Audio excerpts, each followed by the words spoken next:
Dia kalau dia lagi libur kerja dia selalu ke sana, selalu awal. Saya hari Kamis, dia izin hari Kamis minggu kemarin. Biasanya hanya 2-3 hari dia berangkat, tapi ini udah lebih nggak pulang. Saya juga dapat informasi itu pas siang hari, tapi masih simpang siur itu. Saya masih belum percaya kalau itu adik saya. Jadi saya masih pas siang hari masih nunggu informasi yang jelas. Sudah.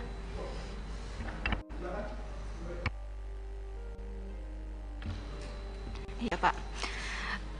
Kebetulan saya ketemu terakhir dengan adik saya tuh Kamis malam Jumat. Di sana tuh tumben sekali, itu memang beda. Adik saya tuh salaman dengan ibu, dipeluk, dia minta izin, mah doain dede ya. Itu tumben banget. Biasanya dia nggak mau dipeluk karena mungkin udah gede merasa malu. Dan akhirnya, oh ya udah, mau kemana? Mau ngawal Habib ke Megamendung. Di hari Minggu itu saya lupa Sabtu malam Minggu atau Minggu malam Senin itu sempat video call dengan kami, dan itu sehat, dia senyum, lagi ngapain, udah makan atau belum. Lalu ketika di hari Seninnya tiba-tiba ada tim laskar datang ke rumah menanyakan Davi udah pulang belum. Itu ya bertemu dengan ibu saya karena saya sedang di rumah lagi mengerjakan tugas. Terus belum, kan Davi mengawal. Oh gitu. Ya udah, ibu ke pertamburan dulu yuk. Buat apa? Di situ saya bingung ya. Kebetulan di handphone ada notifikasi berita, saya baca. Saya langsung kepikiran adik saya teleponin, terus saya WA-in, terus kok nggak ada kabar, ini kemana? Dan itu berita masih simpang siur, kami tidak tahu kebenarannya itu seperti apa. Dan untuk dibilang lukanya itu subhanallah itu seperti ditembak jarak dekat, karena saya tidak ikut memandikan, karena memang kan kalau dalam Islam memandikan kalau misal laki-laki dengan laki-laki, dan itu kebetulan ayah saya yang akan memandikan. Ayah saya cerita sambil berderai air matanya, sambil Allah, ini benar-benar luka tembak tuh di dada ada 3, di punggung itu luka robek seperti diseret, di jidat ini ada biru seperti dihantam senjata api, yang belakangnya saya kan nggak tahu ya jenis senjata itu seperti apa, di belakangnya ini biru. Tapi alhamdulillahnya muka adik saya itu bersih karena mungkin tidak dipukul di muka, hanya dihantam di badannya 3, di belakangnya itu robek, sampai dikafankan pun darahnya masih mengucur. Subhanallah, itu buat kami sangat luar biasa ya. Itu benar-benar seperti pembantaian yang berarti kan seperti tidak ada perlawanan di sana. Jadi seperti yang diberitakan itu kan bohong. Itu yang membuat kami, ya Allah, ini saya udah nggak bisa berkata-kata lagi. Itu aja Bu? Ya. Selanjutnya keluarga Lutfil, silakan Pak. Ya Pak. Jadi pertama-tama lagi hari Kamis, anak saya mau berangkat pamit, itu Kamis sore. Bi minta ridhonya Bi, saya mengawal Habib. Sama uminya begitu juga. Insya Allah saya ridhoin, yang penting jalan yang benar. Anak saya juga nggak pernah membawa senjata apapun, pisau aja nggak pernah, apalagi pistol Pak. Habis itu berangkat. Lalu hari Minggu siang jam 14.00 saya chattingan,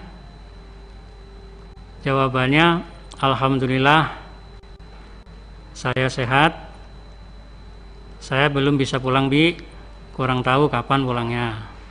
Habis itu saya nggak berhubungan lagi Pak. Tahu-tahu hari Senin kira-kira jam 3 sore itu ada kabar dari tetangga ke rumah bahwa di berita media sosial maupun TV Pak, itu anak saya termasuk yang diculik Pak. Karena apa diculik? Karena saya melihat sendiri pas dimandikan, menyaksikan itu kayak disiksa di punggung sini nih, kayu geseng, Pak. Terus mohon maaf, kemaluannya itu bekas diinjak dan pipisnya bengkak biru dan tangannya sini terkelupas. Dan juga tembakannya itu dari jarak dekat 4 lubang sini, Pak. Nembus ke belakang semua, Pak. Nauzubillah summa nauzubillah.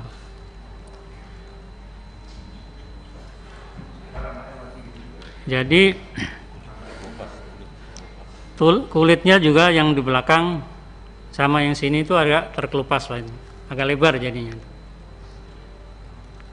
Yang saya ketahui itu mandiin Bang si Aziz. Ya nanti. Jadi menjawab pertanyaan tadi itu cukup seperti Oke. itu kejadiannya. Selanjutnya kiri saya, siapa yang mau bertanya? Pak Adang atau siapa? Wah, itu sisi kanan saya. Oke. Kalau PKS satu aja, Pak. Ya, kalau Bapak bertanya, Santoso. Oke, silakan Pak Santoso.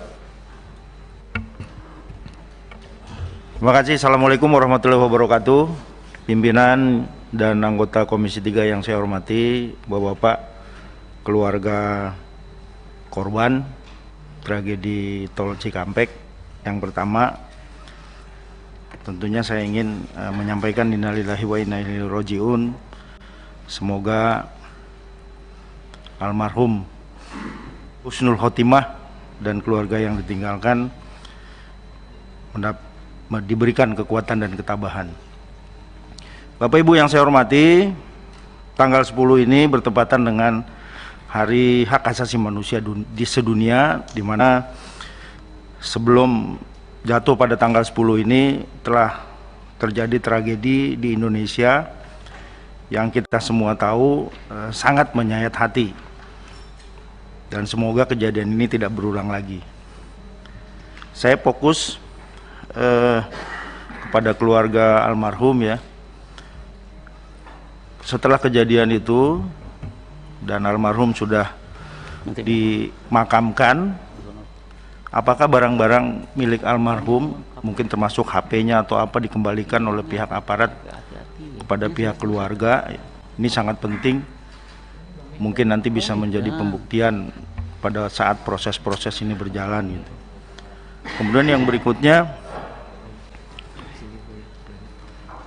saya ingin menanyakan juga, apakah pihak keluarga atas kejadian ini merasa terancam gitu, atau ada yang mengancam gitu?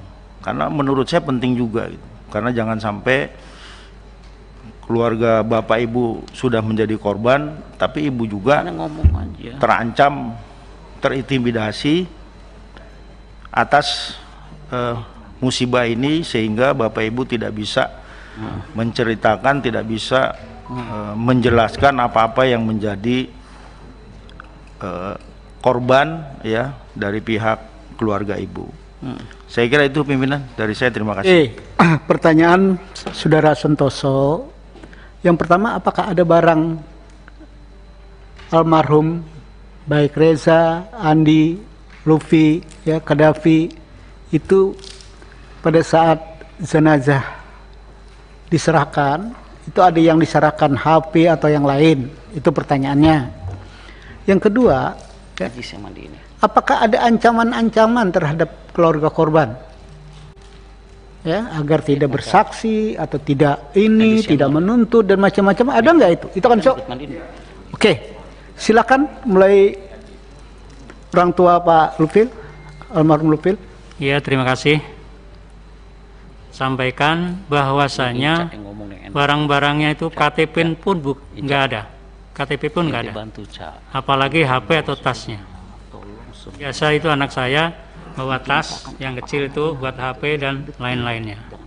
Jadi KTP pun enggak, atau pakaian juga enggak. Yang keduanya, tadi ada ancaman dan macam-macam, Pak? Saya cuma curiga, kecurigaan saya sendiri, jadi kayak terancam. Jadi banyak wartawan yang tidak jelas gitu, atau orang yang tidak jelas mau menanya yang macam-macam. gitu. Tapi insya Allah saya berteguh bahwa saya nggak akan menjawab di situ walaupun ada ancaman apapun. Itu terima kasih. Itu saya. Oke, silakan. Yang mewakili almarhum Qaddafi, silakan. Pertanyaannya ada dua, Bu. Ada barang almarhum Qaddafi nggak? Yang kedua, ada ancaman nggak? Silakan. Ya, ini juga yang akan saya tanyakan sebenarnya pimpinan. Kami keluarga tidak diberikan barang-barang Qaddafi, handphone, tas, dompet itu tidak sama sekali. Dan kami juga semalam sempat saya tanyakan, ini apakah memang ada barang-barang yang diberikan? Maksudnya agar kami bisa tahu ya handphonenya, karena di handphone itu juga kan pasti ada foto kami keluarga dan yang lainnya. Lalu untuk ancaman, untuk sampai saat ini alhamdulillah memang tidak ada. Namun sama seperti yang diinformasikan Bapak Lutfi, kami merasa resah karena ketika ada kemarin pada saat di hari Senin kami kan sekeluarga di Pertamburan semua, itu banyak orang yang datang bilang dari A, B, C untuk menanyakan, sekedar menanyakan, melihat-lihat di sekitar rumah. Itu sangat meresahkan, apalagi kami satu keluarga itu wanita semua. Hanya ayah saya saja laki-laki untuk saat ini. Itu yang saat ini dikeluhkan oleh kami. Gimana kalau misalnya nanti ayah saya nggak ada di rumah, di sana hanya wanita saja, lalu nanti banyak orang yang datang. Ada ancaman nggak, Bu? Kalau ancaman secara langsung tidak ada, tapi hanya ada sekitar melihat, menanyakan seperti itu, pimpinan. Oke, terima kasih, Bu ya. Terima kasih. Silakan keluarga Reza dulu. Silakan, Bu. Apakah ada barang Reza pada saat jenazah, ada atau enggak?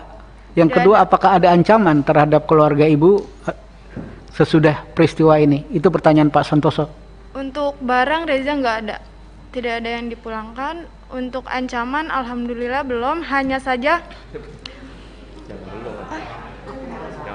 jangan sampai wartawan yang menanyakan keluarga Reza, simpang siur di bolak-balik melihat rumah, menanyakan sama orang-orang sekitar situ tentang Reza. Karena kita juga resah, sama saya seperti Qaddafi. Saya laki-laki di rumah hanya satu, abang saya.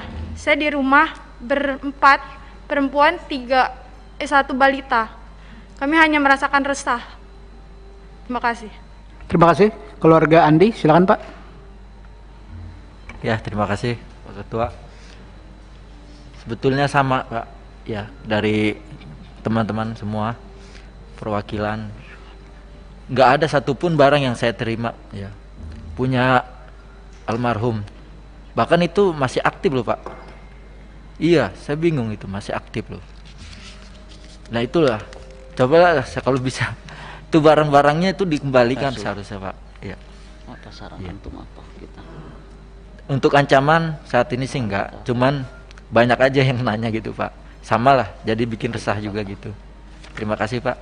Terima kasih. Selanjutnya virtual. Siapa yang mau bertanya?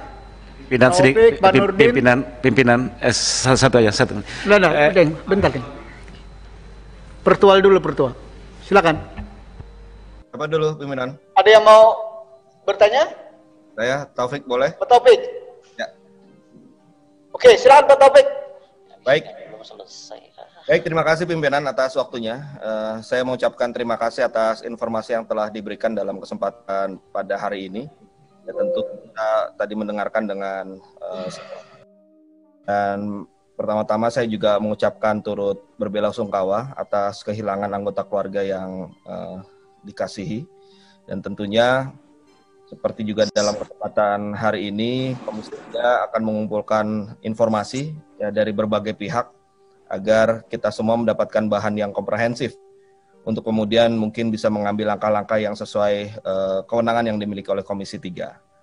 Nah, seperti yang saya ketahui saat ini Komnas HAM telah membentuk tim, kemudian Propam Mabes Polri pun juga sedang melakukan pemeriksaan.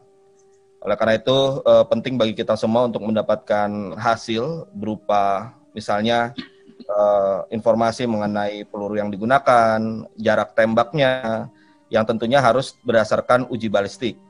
Kemudian kondisi jenazah yang kita harus ketahui dengan hasil dari otopsi, ya, yang gunanya mungkin kita bisa melihat arah tembakannya seperti apa, jaraknya seberapa jauh, dan analisis terhadap kondisi penembakannya yang terjadi itu gambarannya seperti apa, tentu didasarkan pada... Sebentar Pak Taufik, rapat kita Pak nanti Pak. Ya, oke. Itu rapat komisi Pak, tidak perlu disampaikan, ini kita mengelaborasi kira-kira apa yang berkaitan dengan almarhum tersebut. Baik. Menguliahi keluarga yang lagi juga karena musibah. Langsung saja Pak.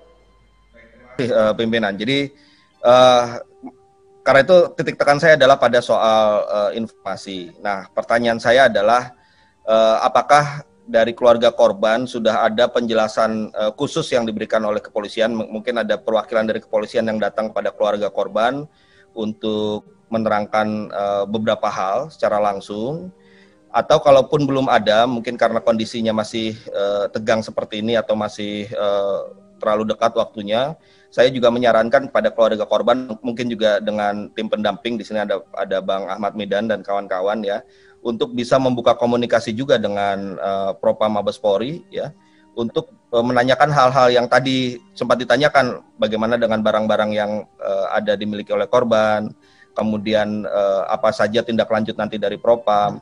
Menurut saya komunikasi seperti ini pun juga tidak ada salahnya untuk dibuka antara keluarga korban dengan pihak Propam Mabes Polri. Demikian pimpinan, terima kasih.